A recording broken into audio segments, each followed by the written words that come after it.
Police training simulators today fail to replicate how officers actually move and fight in the real world. Systems like Virtra and traditional Milo setups place officers inside screen-based environments where they stand in one spot.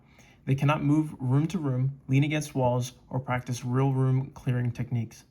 Many VR simulators make the problem worse by forcing officers to move with a joystick, eliminating the natural footwork required for safe tactical movement.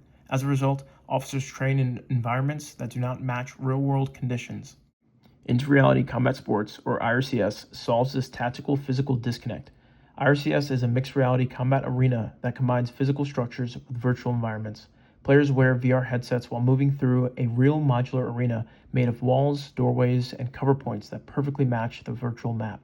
Every corner, wall, and entry point exist in both worlds, allowing officers to physically navigate spaces exactly as they would during real operations.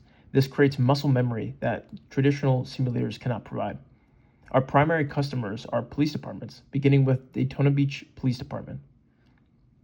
Using a pilot to permanent strategy, we will host demonstration training events where officers experience the simulator firsthand. By comparing its realism and lower cost to existing systems, often exceeding $200,000, we aim to secure department training contracts. At the same time, the same arena doubles as an entertainment platform. Competitive mixed reality matches can function as a new form of esport, where spectators watch both the real-world action and the virtual battle from player perspectives. This allows IRCS to generate revenue through training contracts, competitive events, and advertising. By combining law enforcement training with immersive esports entertainment, IRCS creates a scalable platform that bridges the gap between virtual simulation and real-world combat training.